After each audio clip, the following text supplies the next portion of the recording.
Free Books Tube is glad to present On the Shortness of Life by Lucius Seneca. Chapter 1.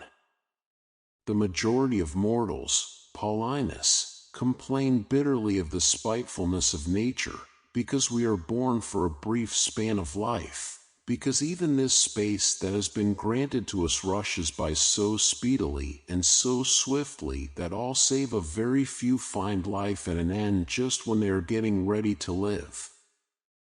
Nor is it merely the common herd and the unthinking crowd that bemoan what is, as men deem it, an universal ill. The same feeling has called forth complaint also from men who were famous.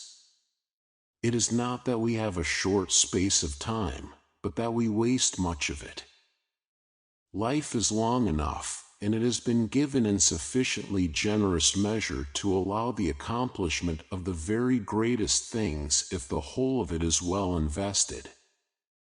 But when it is squandered in luxury and carelessness, when it is devoted to no good end, forced at last by the ultimate necessity, we perceive that it has passed away before we were aware that it was passing. So it is, the life we receive is not short, but we make it so, nor do we have any lack of it, but are wasteful of it. Just as great and princely wealth is scattered in a moment when it comes into the hands of a bad owner, while wealth, however limited, if it is entrusted to a good guardian, increases by use, so our life is amply long for him who orders it properly. Chapter 2. Why do we complain of nature? She has shown herself kindly. Life, if you know how to use it, is long. But one man is possessed by greed that is insatiable, another by a toilsome devotion to tasks that are useless. One man is besotted with wine, another is paralyzed by sloth. One man is exhausted by an ambition that always hangs upon the decision of others. Another, driven on by the greed of the trader, is led over all lands and all seas by the hope of gain. Some are tormented by a passion for war and are always either bent upon inflicting danger upon others or concerned about their own. Some there are who are worn out by voluntary servitude and a thankless attendance upon the great.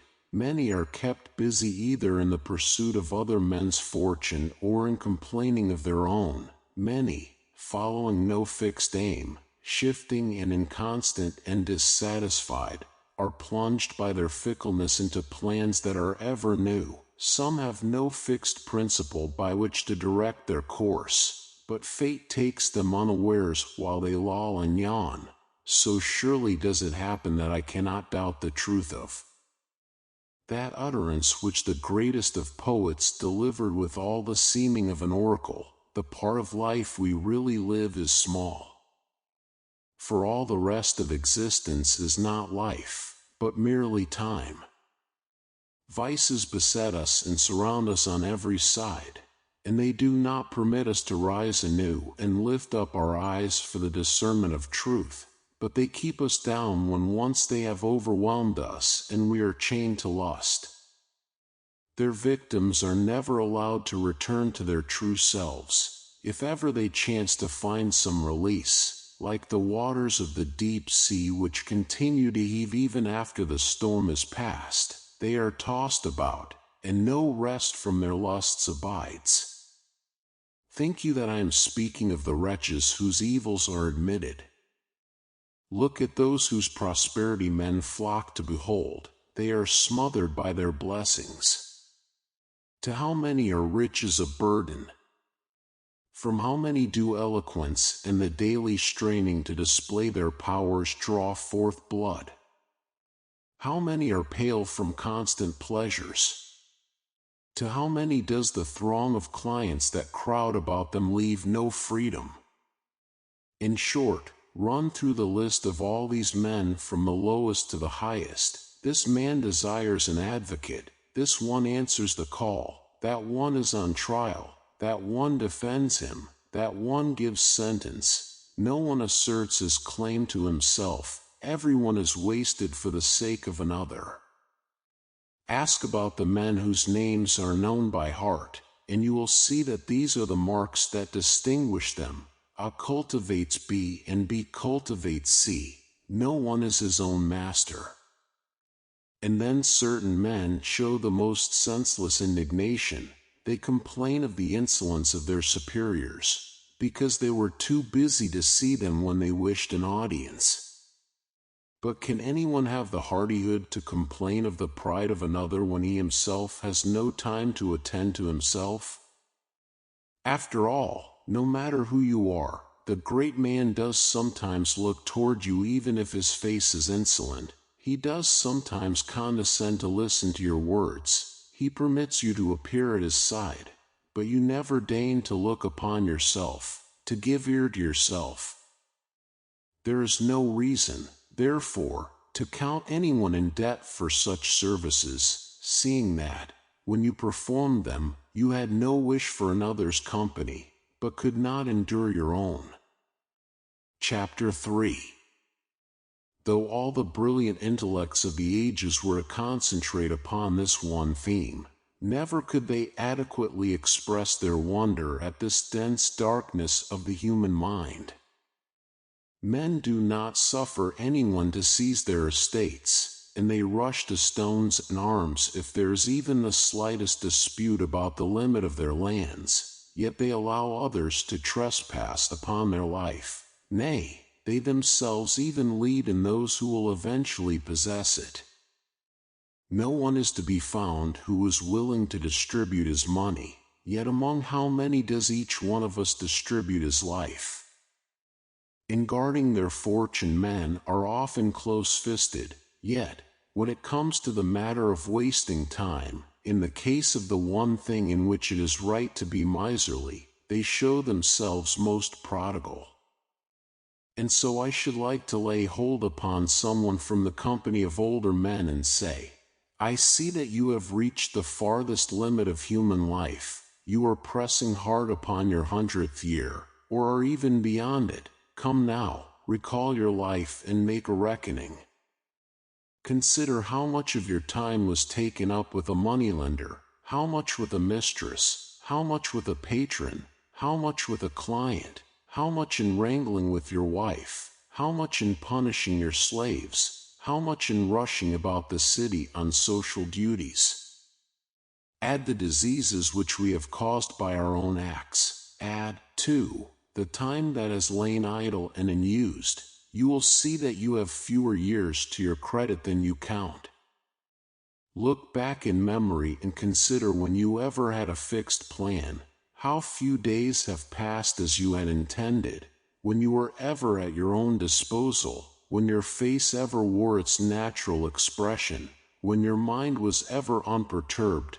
What work you have achieved in so long a life. How many have robbed you of life when you were not aware of what you were losing? How much was taken up in useless sorrow, in foolish joy, in greedy desire, in the allurements of society? How little of yourself was left to you. You will perceive that you are dying before your season. What, then, is the reason of this? You live as if you were destined to live forever. No thought of your frailty ever enters your head. Of how much time has already gone by you take no heed.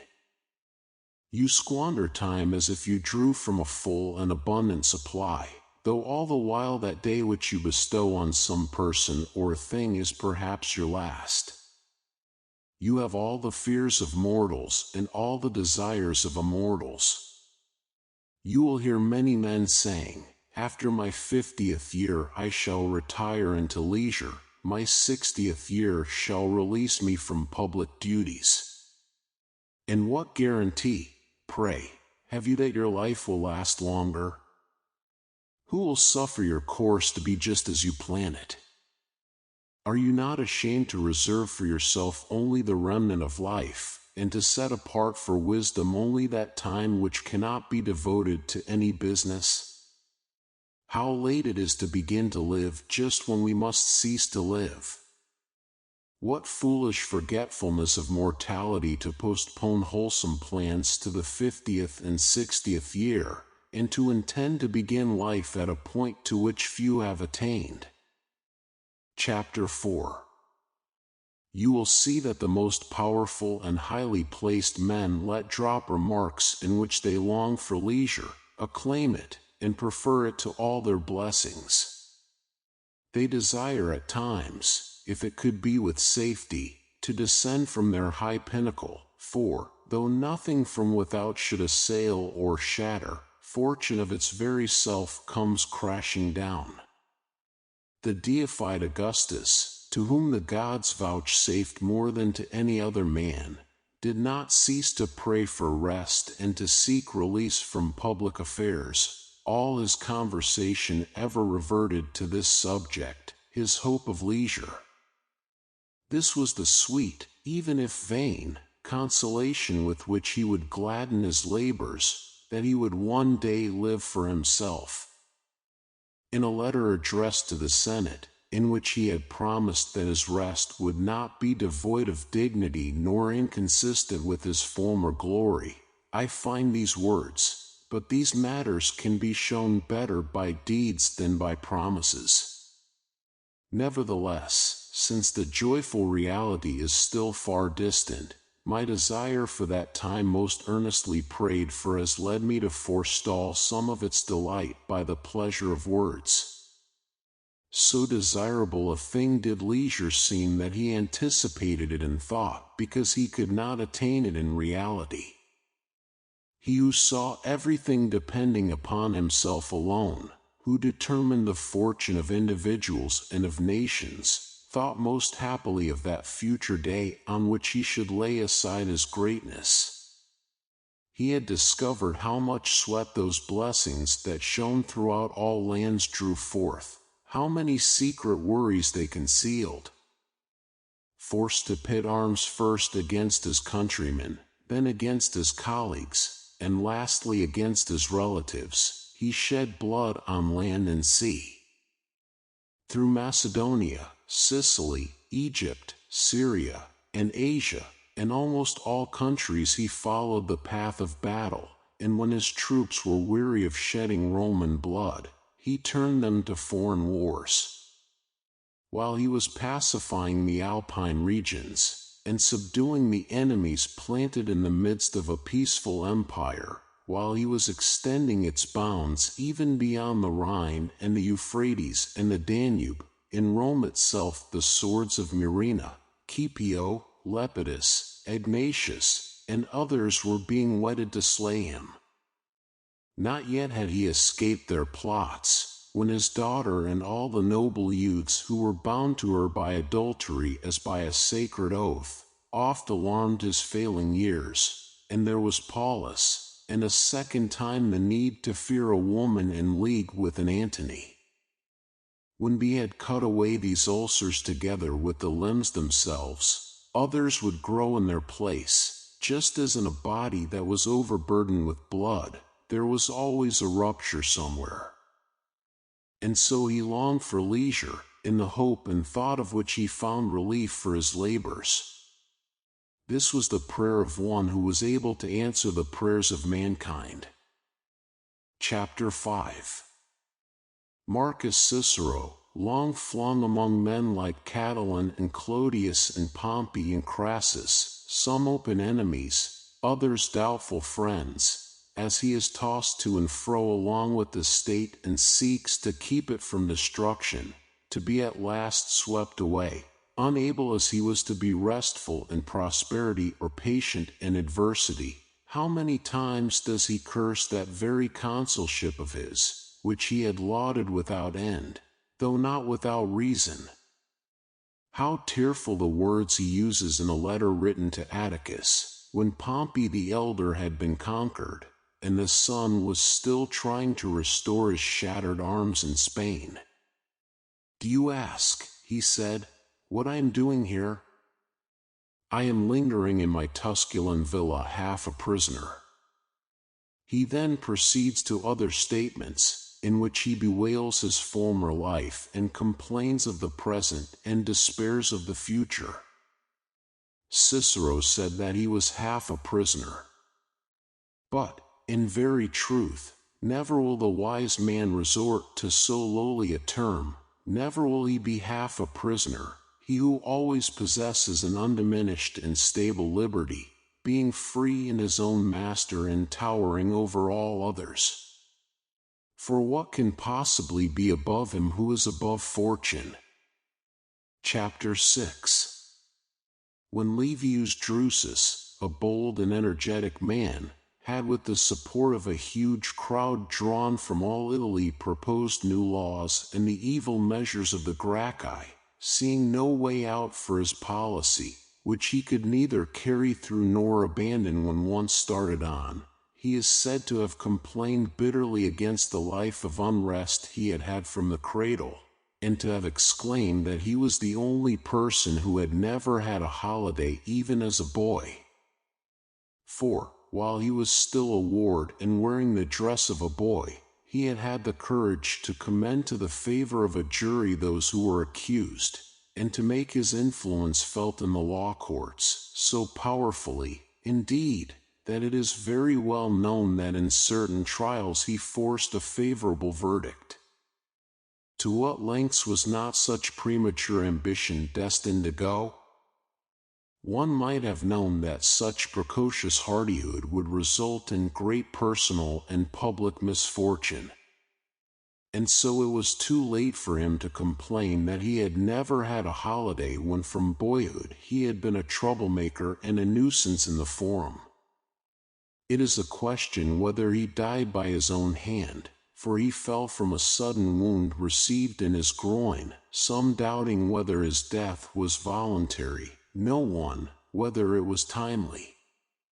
It would be superfluous to mention more who, though others deemed them the happiest of men, have expressed their loathing for every act of their years, and with their own lips have given true testimony against themselves. But by these complaints they changed neither themselves nor others.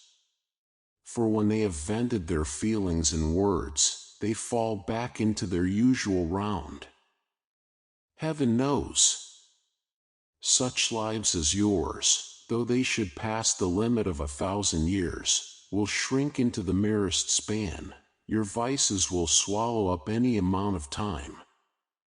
The space you have, which reason can prolong, although it naturally hurries away, of necessity escapes from you quickly, for you do not seize it, you neither hold it back, nor impose delay upon the swiftest thing in the world, but you allow it to slip away as if it were something superfluous and that could be replaced. Chapter 7. But among the worst I count also those who have time for nothing but wine and lust, for none have more shameful engrossments. The others, even if they are possessed by the empty dream of glory, nevertheless go astray in a seemly manner, though you should cite to me the men who are avaricious, the men who are wrathful, whether busied with unjust hatreds or with unjust wars, these all sin in more manly fashion. But those who are plunged into the pleasures of the belly and into lust bear a stain that is dishonorable.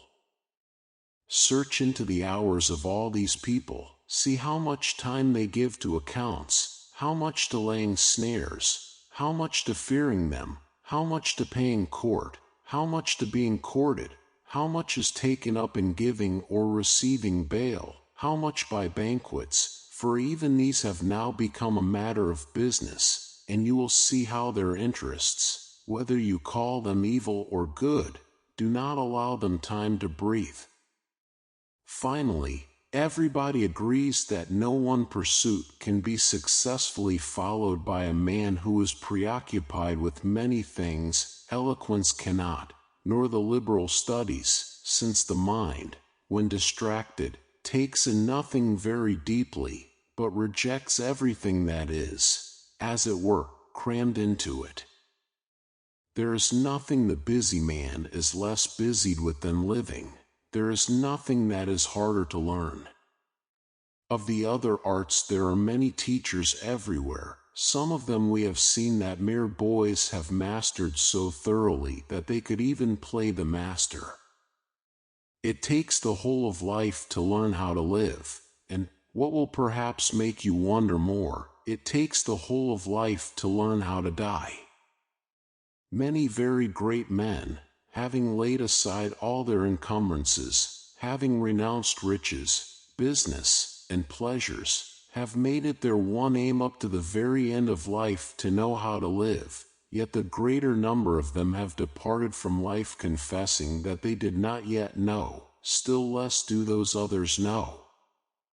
Believe me, it takes a great man and one who has risen far above human weaknesses not to allow any of his time to be filched from him, and it follows that the life of such a man is very long because he has devoted wholly to himself whatever time he has had.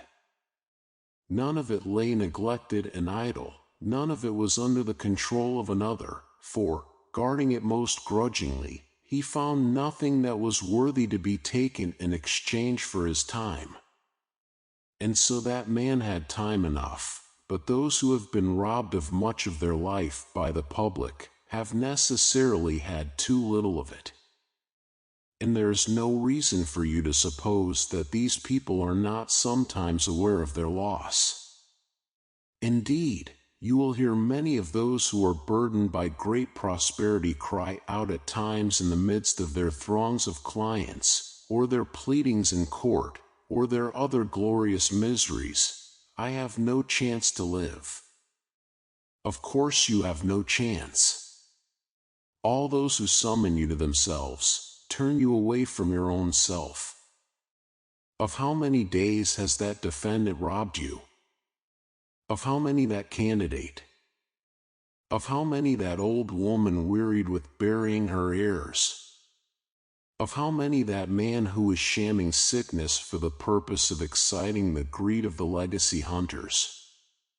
Of how many that very powerful friend who has you and your like on the list, not of his friends, but of his retinue? Check off, I say, and review the days of your life. You will see that very few, and those the refuse, have been left for you. That man who had prayed for the fasces, when he attains them, desires to lay them aside and says over and over, "When will this year be over?" That man gives games, and, after setting great value on gaining the chance to give them, now says, "When shall I be rid of them?" That advocate is lionized throughout the whole forum, and fills all the place with a great crowd that stretches farther than he can be heard, yet he says, "When will vacation time come?" Everyone hurries his life on and suffers from a yearning for the future and a weariness of the present. But he who bestows all of his time on his own needs, who plans out every day as if it were his last, neither longs for nor fears the morrow. For what new pleasure is there that any hour can now bring? They are all known, all have been enjoyed to the full. Mistress Fortune may deal out the rest as she likes, his life has already found safety. Something may be added to it, but nothing taken from it, and he will take any addition as the man who is satisfied and filled takes the food which he does not desire and yet can hold. And so there is no reason for you to think that any man has lived long because he has gray hairs or wrinkles. He has not lived long, he has existed long. For what if you should think that that man had had a long voyage who had been caught by a fierce storm as soon as he left harbor, and, swept hither and thither by a succession of winds that raged from different quarters, had been driven in a circle around the same course? Not much voyaging did he have, but much tossing about. Chapter 8. I am often filled with wonder when I see some men demanding the time of others and those from whom they ask it most indulgent. Both of them fix their eyes on the object of the request for time, neither of them on the time itself, just as if what is asked were nothing, what is given, nothing. Men trifle with the most precious thing in the world, but they are blind to it because it is an incorporeal thing, because it does not come beneath the sight of the eyes, and for this reason it is counted a very cheap thing, nay, of almost no value at all. Men set very great store by pensions and doles, and for these they hire out their labor or service or effort. But no one sets a value on time, all use it lavishly as if it cost nothing. But see how these same people clasp the knees of physicians if they fall ill and the danger of death draws nearer. See how ready they are, if threatened with capital punishment, to spend all their possessions in order to live. So great is the inconsistency of their feelings. But if each one could have the number of his future years set before him as is possible in the case of the years that have passed, how alarmed those would be who saw only a few remaining, how sparing of them would they be! And yet it is easy to dispense an amount that is assured, no matter how small it may be, but that must be guarded more carefully, which will fail you know not when.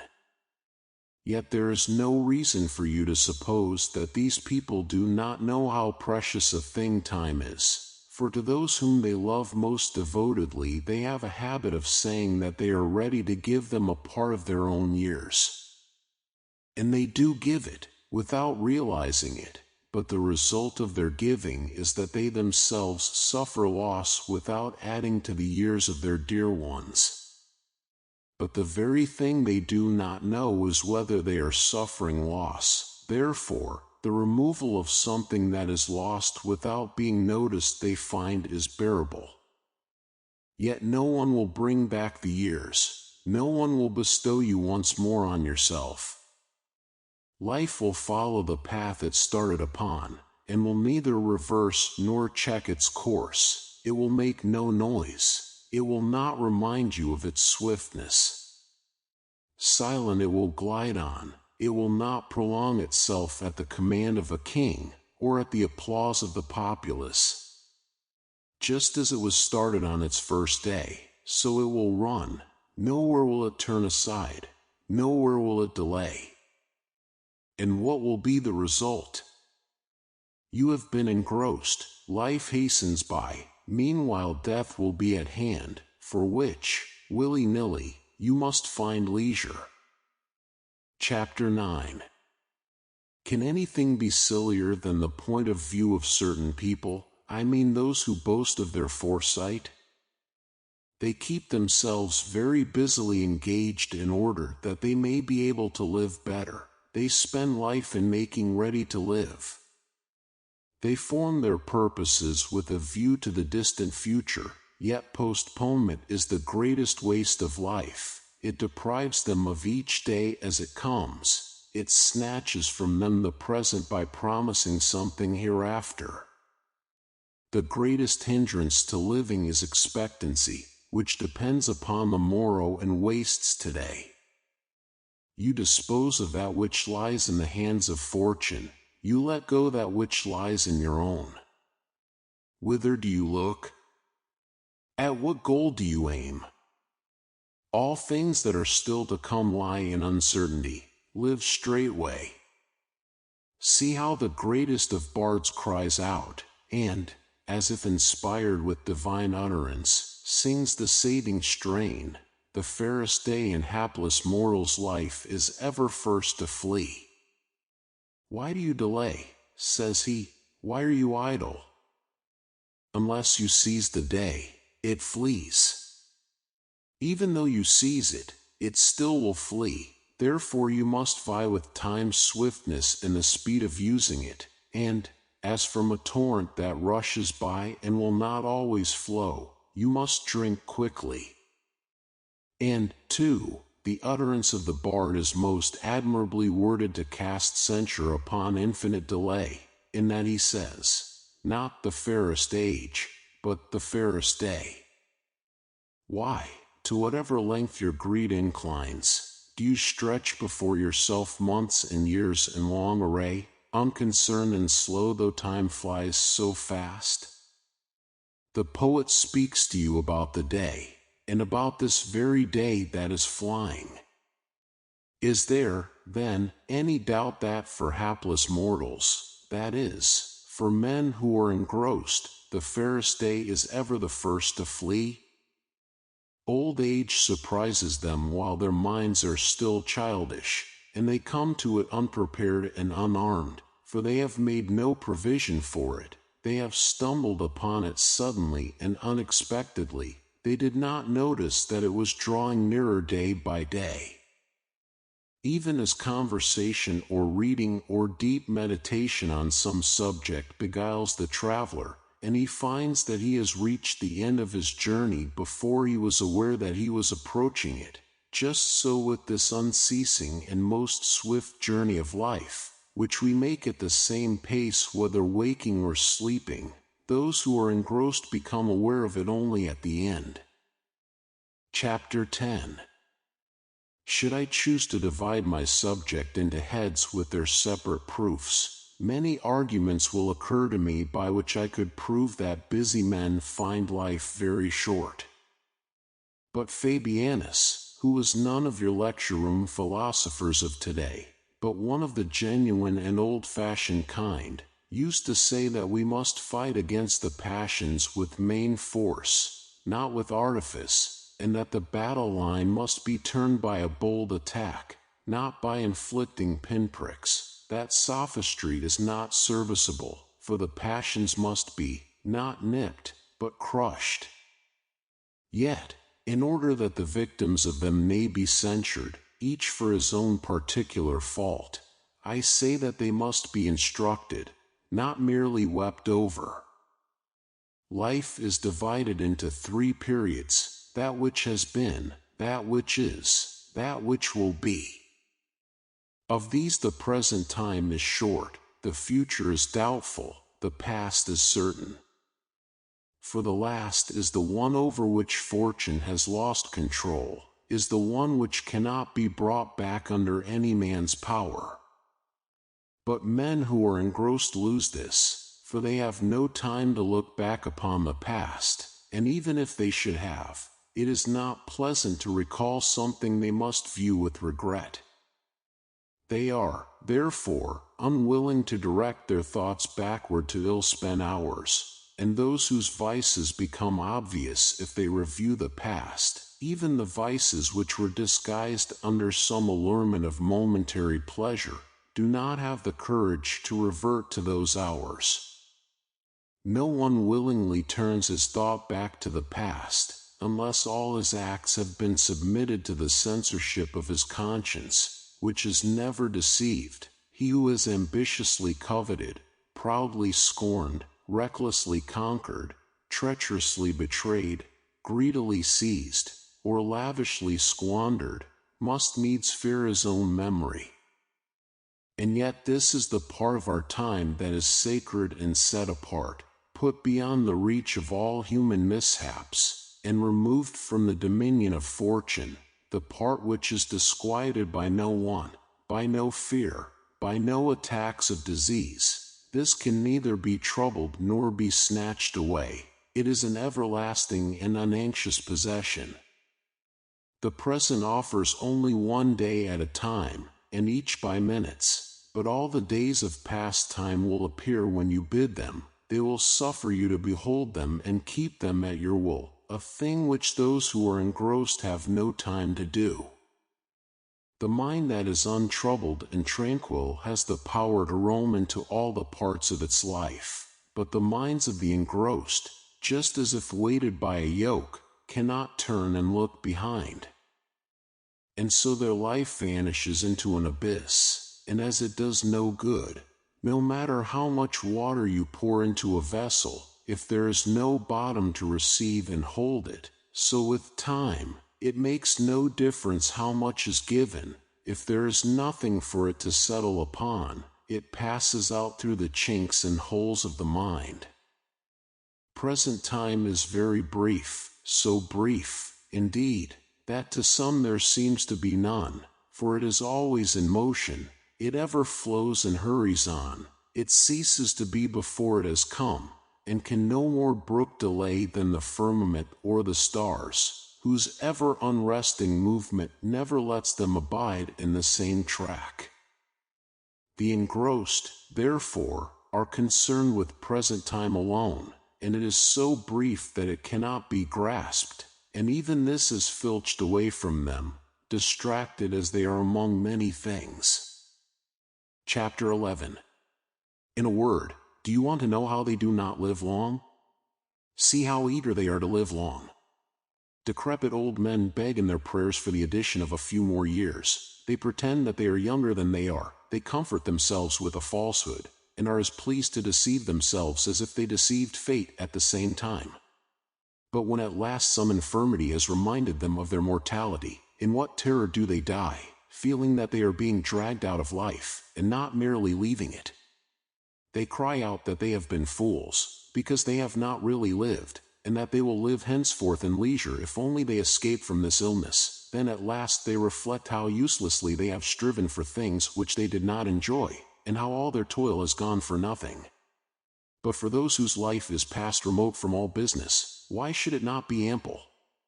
None of it is assigned to another, none of it is scattered in this direction and that, none of it is committed to fortune, none of it perishes from neglect, none is subtracted by wasteful giving, none of it is unused, the whole of it, so to speak, yields income.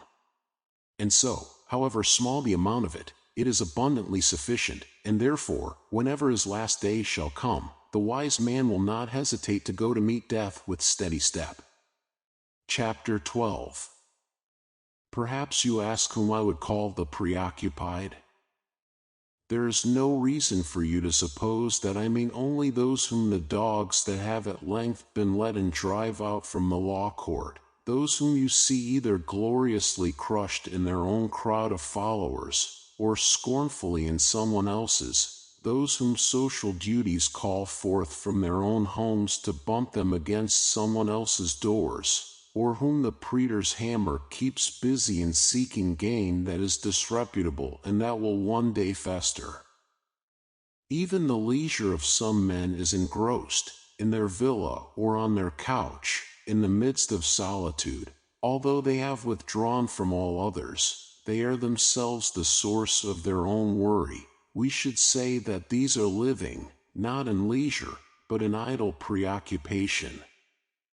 Would you say that that man is at leisure who arranges with finical care his Corinthian bronzes, that the mania of a few makes costly, and spends the greater part of each day upon rusty bits of copper? Who sits in a public wrestling place, for, to our shame we labor with vices that are not even Roman, watching the wrangling of lads? Who sorts out the herds of his pack mules into pairs of the same age and color? Who feeds all the newest athletes? Tell me, would you say that those men are at leisure who pass many hours at the barber's while they are being stripped of whatever grew out the night before? While a solemn debate is held over each separate hair? While either disarranged locks are restored to their place or thinning ones drawn from this side and that toward the forehead? How angry they get if the barber has been a bit too careless, just as if he were shearing a real man. How they flare up if any of their mane is lopped off, if any of it lies out of order, if it does not all fall into its proper ringlets. Who of these would not rather have the state disordered than his hair? Who is not more concerned to have his head trim rather than safe? Who would not rather be well barbered than upright? Would you say that these are at leisure who are occupied with the comb and the mirror? And what of those who are engaged in composing, hearing, and learning songs, while they twist the voice, whose best and simplest movement nature designed to be straightforward, into the meanderings of some indolent tune, who are always snapping their fingers as they beat time to some song they have in their head, who are overheard humming a tune when they have been summoned to serious, often even melancholy, matters. These have not leisure, but idle occupation. In their banquets, heaven knows, I cannot reckon among their unoccupied hours, since I see how anxiously they set out their silver plate, how diligently they tie up the tunics of their pretty slave boys, how breathlessly they watch to see in what style the wild boar issues from the hands of the cook, with what speed at a given signal smooth-faced boys hurry to perform their duties, with what skill the birds are carved into portions all according to rule. How carefully unhappy little lads wipe up the spittle of drunkards. By such means they seek the reputation for elegance and good taste, and to such an extent do their evils follow them into all the privacies of life that they can neither eat nor drink without ostentation. And I would not count these among the leisured class either, the men who have themselves borne hither and thither in a sedan chair and a litter, and are punctual at the hours for their rides as if it were unlawful to omit them, who are reminded by someone else when they must bathe, when they must swim, when they must dine. So enfeebled are they by the excessive lassitude of a pampered mind that they cannot find out by themselves whether they are hungry. I hear that one of these pampered people, provided that you can call it pampering to unlearn the habits of human life, when he had been lifted by hands from the bath and placed in his sedan chair, said questioningly, "Am I now seated?" Do you think that this man, who does not know whether he is sitting, knows whether he is alive, whether he sees, whether he is at leisure? I find it hard to say whether I pity him more if he really did not know, or if he pretended not to know this. They really are subject to forgetfulness of many things, but they also pretend forgetfulness of many. Some vices delight them as being proofs of their prosperity. It seems the part of a man who is very lowly and despicable to know what he is doing. After this, imagine that the mimes fabricate many things to make a mock of luxury. In very truth, they pass over more than they invent, and such a multitude of unbelievable vices has come forth in this age, so clever in this one direction, that by now we can charge the mimes with neglect. To think that there is anyone who is so lost in luxury that he takes another's word as to whether he is sitting down. This man, then, is not at leisure. You must apply to him a different term. He is sick, nay, he is dead. That man is at leisure, who has also a perception of his leisure. But this other who is half alive, who, in order that he may know the postures of his own body, needs someone to tell him, how can he be the master of any of his time? Chapter 13. It would be tedious to mention all the different men who have spent the whole of their life over chess or ball or the practice of baking their bodies in the sun. They are not unoccupied whose pleasures are made a busy occupation. For instance, no one will have any doubt that those are laborious triflers who spend their time on useless literary problems, of whom even among the Romans there is now a great number. It was once a foible confined to the Greeks to inquire into what number of rowers Ulysses had, whether the Iliad or the Odyssey was written first, whether moreover they belonged to the same author, and various other matters of this stamp, which, if you keep them to yourself, in no way pleasure your secret soul, and, if you publish them, make you seem more of a bore than a scholar. But now this vain passion for learning useless things has assailed the Romans also. In the last few days I heard someone telling who was the first Roman general to do this or that. Duilius was the first who won a naval battle. Curius Dentatus was the first who had elephants led in his triumph. Still, these matters, even if they add nothing to real glory, are nevertheless concerned with signal services to the state, there will be no profit in such knowledge. Nevertheless, it wins our attention by reason of the attractiveness of an empty subject. We may excuse also those who inquire into this, who first induced the Romans to go on board ship. It was Claudius, and this was the very reason he was surnamed Codex, because among the ancients a structure formed by joining together several boards was called a codex, whence also the tables of the law are called codices, and, in the ancient fashion, boats that carry provisions up the Tiber are even today called codicarii. Doubtless this too may have some point, the fact that Valerius Corvinus was the first to conquer Messana, and was the first of the family of the Valerii to bear the surname Messana, because he had transferred the name of the conquered city to himself, and was later called Massala after the gradual corruption of the name in the popular speech. Perhaps you will permit someone to be interested also in this, the fact that Lucius Sulla was the first to exhibit loosed lions in the circus, though at other times they were exhibited in chains, and that javelin throwers were sent by King Bacchus to dispatch them. And, doubtless, this too may find some excuse. But does it serve any useful purpose to know that Pompey was the first to exhibit the slaughter of 18 elephants in the circus, pitting criminals against them in a mimic battle? He, a leader of the state and one who, according to report, was conspicuous among the leaders of old for the kindness of his heart, thought it a notable kind of spectacle to kill human beings after a new fashion. Do they fight to the death? That is not enough. Are they torn to pieces? That is not enough. Let them be crushed by animals of monstrous bulk.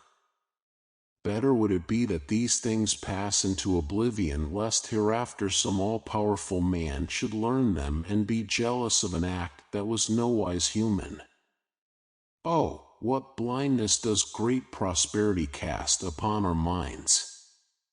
When he was casting so many troops of wretched human beings to wild beasts born under a different sky, when he was proclaiming war between creatures so ill-matched, when he was shedding so much blood before the eyes of the Roman people, who itself was soon to be forced to shed more. He then believed that he was beyond the power of nature.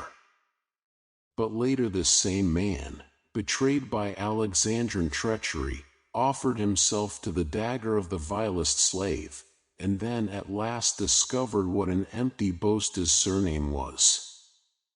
But to return to the point from which I have digressed, and to show that some people bestow useless pains upon these same matters, the man I mentioned related that Metellus, when he triumphed after his victory over the Carthaginians in Sicily, was the only one of all the Romans who had caused 120 captured elephants to be led before his car, that Sulla was the last of the Romans who extended the pomerium, which in old times it was customary to extend after the acquisition of Italian but never of provincial territory. Is it more profitable to know this than that Mount Aventine, according to him, is outside the pomerium for one of two reasons, either because that was the place to which the plebeians had seceded, or because the birds had not been favorable when Remus took his auspices on that spot, and, in turn, countless other reports that are either crammed with falsehood or are of the same sort? For though you grant that they tell these things in good faith, though they pledge themselves for the truth of what they write, still whose mistakes will be made fewer by such stories? Whose passions will they restrain? Whom will they make more brave, who more just, who more noble-minded? My friend Fabianus used to say that at times he was doubtful whether it was not better not to apply oneself to any studies than to become entangled in these. Chapter 14. Of all men they alone are at leisure who take time for philosophy, they alone really live, for they are not content to be good guardians of their own lifetime only. They annex ever age to their own, all the years that have gone o'er them are an addition to their store. Unless we are most ungrateful, all those men, glorious fashioners of holy thoughts, were born for us they have prepared a way of life.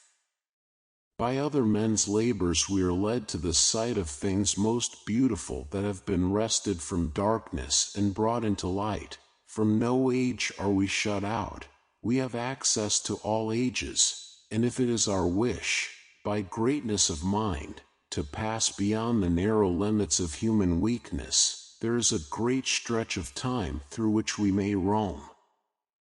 We may argue with Socrates, we may doubt with Carneades, find peace with Epicurus, overcome human nature with the Stoics, exceed it with the Cynics.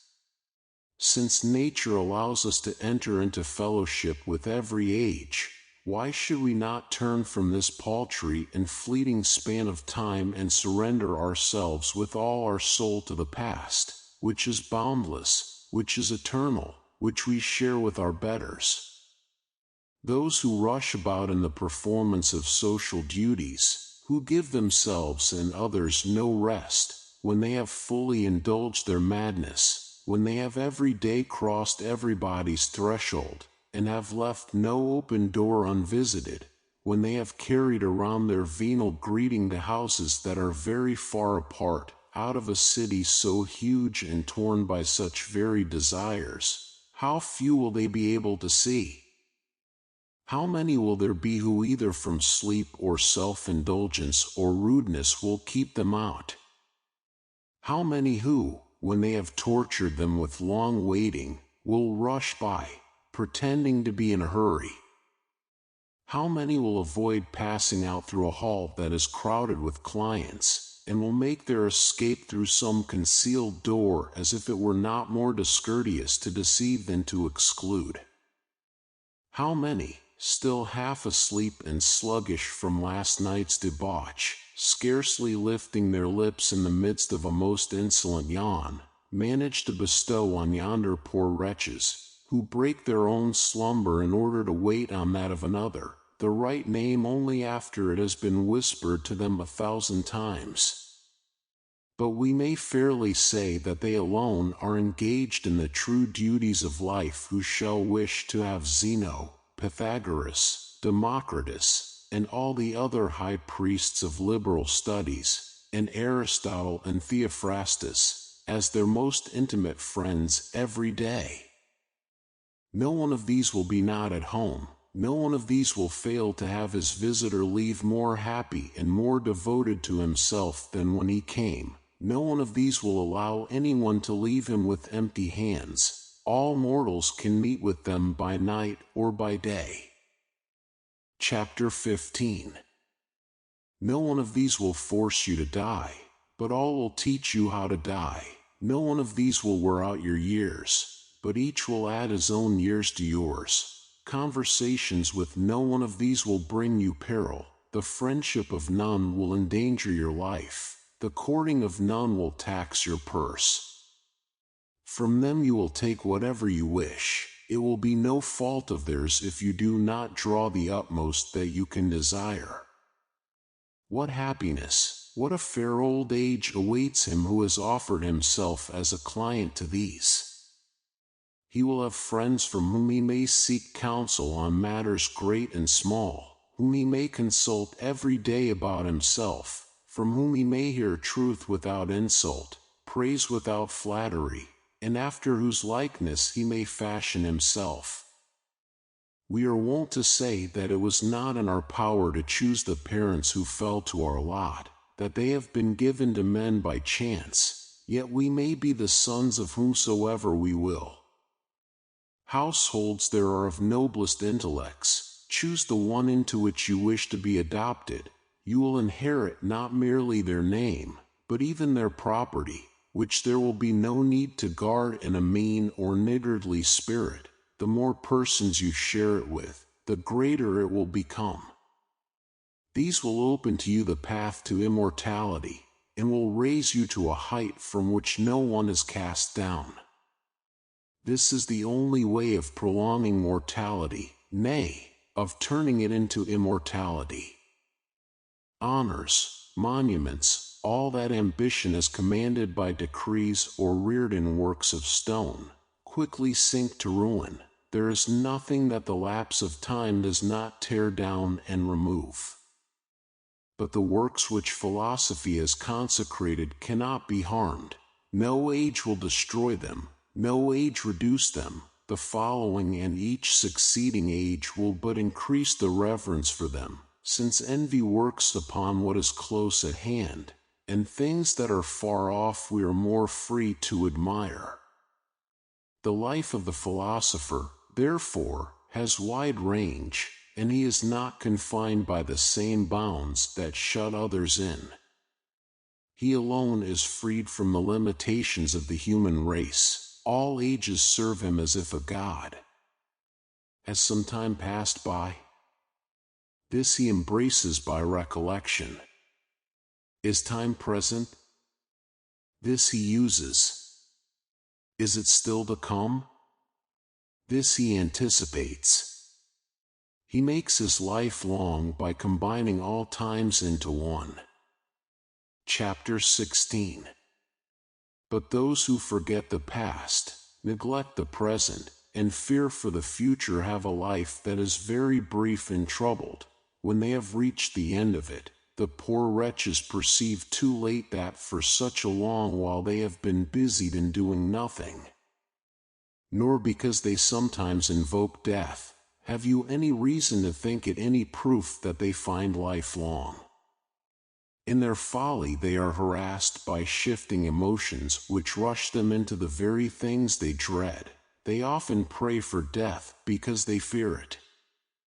And, 2, you have no reason to think that this is any proof that they are living a long time. The fact that the day often seems to them long, the fact that they complain that the hours pass slowly until the time set for dinner arrives, for, whenever their distractions fail them, they are restless because they are left with nothing to do, and they do not know how to dispose of their leisure or to drag out the time.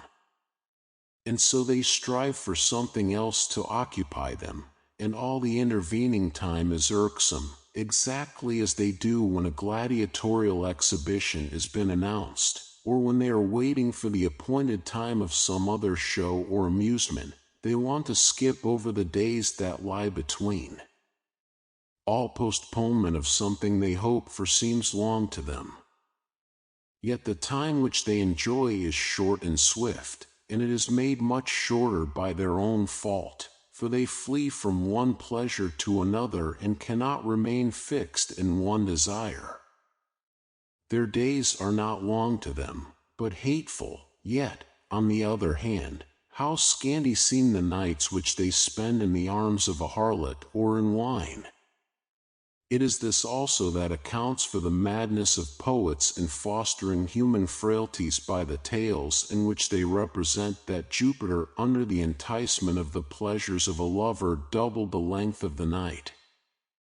For what is it but to inflame our vices, to inscribe the name of the gods as their sponsors, and to present the excused indulgence of divinity as an example to our own weakness? Can the nights which they pay for so dearly fail to seem all too short to these men? They lose the day in expectation of the night, and the night in fear of the dawn. Chapter 17. The very pleasures of such men are uneasy and disquieted by alarms of various sorts, and at the very moment of rejoicing the anxious thought comes over them, how long will these things last? This feeling has led kings to weep over the power they possessed, and they have not so much delighted in the greatness of their fortune, as they have viewed with terror the end to which it must sometime come. When the king of Persia, in all the insolence of his pride, spread his army over the vast plains and could not grasp its number but simply its measure, he shed copious tears because inside of 100 years not a man of such a mighty army would be alive. But he who wept was to bring upon them their fate, was to give some to their doom on the sea, some on the land, some in battle, some in flight, and within a short time was to destroy all those for whose 100th year he had such fear. And why is it that even their joys are uneasy from fear? Because they do not rest on stable causes, but are perturbed as groundlessly as they are born. But of what sort do you think those times are which even by their own confession are wretched, since even the joys by which they are exalted and lifted above mankind are by no means pure? All the greatest blessings are a source of anxiety, and at no time should fortune be less trusted than when it is best. To maintain prosperity there is need of other prosperity, and in behalf of the prayers that have turned out well we must make still other prayers. For everything that comes to us from chance is unstable, and the higher it rises, the more liable it is to fall. Moreover, what is doomed to perish brings pleasure to no one, very wretched, therefore, and not merely short, must the life of those be who work hard to gain what they must work harder to keep. By great toil they attain what they wish, and with anxiety hold what they have attained. Meanwhile they take no account of time that will never more return. New distractions take the place of the old, hope leads to new hope, ambition to new ambition. They do not seek an end of their wretchedness, but change the cause. Have we been tormented by our own public honors? Those of others take more of our time. Have we ceased to labor as candidates? We begin to canvass for others. Have we got rid of the troubles of a prosecutor? We find those of a judge. Has a man ceased to be a judge? He becomes president of a court. Has he become infirm in managing the property of others at a salary? He is perplexed by caring for his own wealth. Have the barracks set Marius free? The consulship keeps him busy. Does Quintius hasten to get to the end of his dictatorship? He will be called back to it from the plow. Scipio will go against the Carthaginians before he is ripe for so great an undertaking, victorious over Hannibal, victorious over Antiochus, the glory of his own consulship, the surety for his brothers. Did he not stand in his own way, he would be set beside Jove, but the discord of civilians will vex their preserver, and, when as a young man he had scorned honors that rivaled those of the gods, at length, when he is old, his ambition will lake delight in stubborn exile. Reasons for anxiety will never be lacking, whether born of prosperity or of wretchedness. Life pushes on in a succession of engrossments. We shall always pray for leisure, but never enjoy it. Chapter 18. And so, my dearest Paulinus, tear yourself away from the crowd, and, too much storm-tossed for the time you have lived, at length withdraw into a peaceful harbor. Think of how many waves you have encountered, how many storms, on the one hand, you have sustained in private life, how many, on the other, you have brought upon yourself in public life. Long enough has your virtue been displayed in laborious and unceasing proofs. Try how it will behave in leisure. The greater part of your life, certainly the better part of it, has been given to the state. Take now some part of your time for yourself as well. And I do not summon you to slothful or idle inaction, or to drown all your native energy in slumbers and the pleasures that are dear to the crowd. That is not to rest. you will find far greater works than all those you have hitherto performed so energetically, to occupy you in the midst of your release and retirement. You, I know, manage the accounts of the whole world as honestly as you would a stranger's, as carefully as you would your own, as conscientiously as you would the state's. You win love in an office in which it is difficult to avoid hatred, but nevertheless, believe me, it is better to have knowledge of the ledger of one's own life than of the corn market. Recall that keen mind of yours, which is most competent to cope with the greatest subjects, from a service that is indeed honorable but hardly adapted to the happy life, and reflect that in all your training in the liberal studies, extending from your earliest years, you were not aiming at this, that it might be safe to entrust many thousand pecks of corn to your charge. You gave hope of something greater and more lofty. There will be no lack of men of tested worth and painstaking industry. But plodding oxen are much more suited to carrying heavy loads than thoroughbred horses, and whoever hampers the fleetness of such high-born creatures with a heavy pack? Reflect, besides, how much worry you have in subjecting yourself to such a great burden. Your dealings are with the belly of man. A hungry people neither listens to reason, nor is appeased by justice, nor is bent by any entreaty. Very recently, within those few days after Gaius Caesar died, still grieving most deeply, if the dead have any feeling, because he knew that the Roman people were alive and had enough food left for at any rate 7 or 8 days while he was building his bridges of boats and playing with the resources of the empire, we were threatened with the worst evil that can befall men even during a siege, the lack of provisions. His imitation of a mad and foreign and misproud king was very nearly at the cost of the city's destruction and famine and the general revolution that follows famine.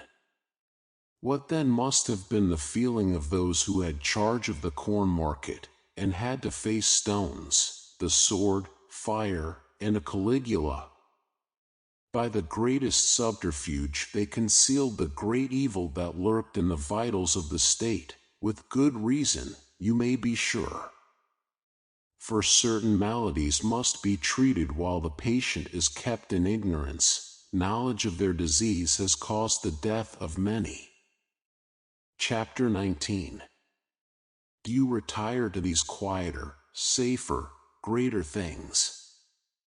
Think you that it is just the same whether you are concerned in having corn from overseas poured into the granaries, unhurt either by the dishonesty or the neglect of those who transport it, in seeing that it does not become heated and spoiled by collecting moisture and tallies and weight and measure, or whether you enter upon these sacred and lofty studies with the purpose of discovering what substance, what pleasure, what mode of life, what shape God has, what fate awaits your soul, where nature lays us to rest when we are freed from the body, what the principle is that upholds all the heaviest matter in the center of this world, suspends the light on high, carries fire to the topmost part, summons the stars to their proper changes, and ether matters, in turn, full of mighty wonders.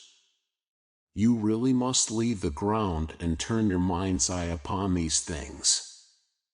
Now while the blood is hot, we must enter with brisk step upon the better course. In this kind of life there awaits much that is good to know, the love and practice of the virtues, forgetfulness of the passions, knowledge of living and dying, and a life of deep repose.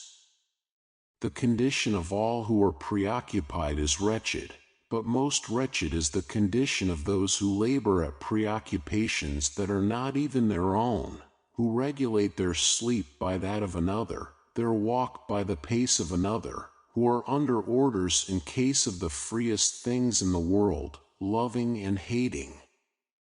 If these wish to know how short their life is, let them reflect how small a part of it is their own. Chapter 20. And so when you see a man often wearing the robe of office, when you see one whose name is famous in the forum, do not envy him. Those things are bought at the price of life. They will waste all their years, in order that they may have 1 year reckoned by their name. Life has left some in the midst of their first struggles, before they could climb up to the height of their ambition, some, when they have crawled up through 1,000 indignities to the crowning dignity, have been possessed by the unhappy thought that they have but toiled for an inscription on a tomb. Some who have come to extreme old age, while they adjusted it to new hopes as if it were youth, have had it fail from sheer weakness in the midst of their great and shameless endeavors. Shameful is he whose breath leaves him in the midst of a trial when, advanced in years and still courting the applause of an ignorant circle, he is pleading for some litigant who is the veriest stranger. Disgraceful is he who, exhausted more quickly by his mode of living than by his labor, collapses in the very midst of his duties. Disgraceful is he who dies in the act of receiving payments on account, and draws a smile from his long-delayed heir. I cannot pass over an instance which occurs to me. Sextus Tyrannius was an old man of long-tested diligence, who, after his 90th year, having received release from the duties of his office by Gaius Caesar's own act, ordered himself to be laid out on his bed and to be mourned by the assembled household as if he were dead. The whole house bemoaned the leisure of its old master, and did not end its sorrow until his accustomed work was restored to him. Is it really such pleasure for a man to die in harness? Yet very many have the same feeling. Their desire for their labor lasts longer than their ability. They fight against the weakness of the body. They judge old age to be a hardship on no other score than because it puts them aside. The law does not draft a soldier after his 50th year. It does not call a senator after his 60th. It is more difficult for men to obtain leisure from themselves than from the law. Meantime, while they rob and are being robbed, while they break up each other's repose, while they make each other wretched, their life is without profit, without pleasure, without any improvement of the mind. No one keeps death in view, no one refrains from far-reaching hopes. Some men, indeed, even arrange for things that lie beyond life, huge masses of tombs and dedications of public works and gifts for their funeral pyres and ostentatious funerals. But, in very truth, the funerals of such men ought to be conducted by the light of torches and wax tapers, as though they had lived but the tiniest span. It's not that we have a short time to live, but that we waste a lot of it. The end. Copyright 2022 by Free Books Tube. Thank you for listening. Please consider to subscribe, like, and share to help the channel growth. New videos on a daily basis.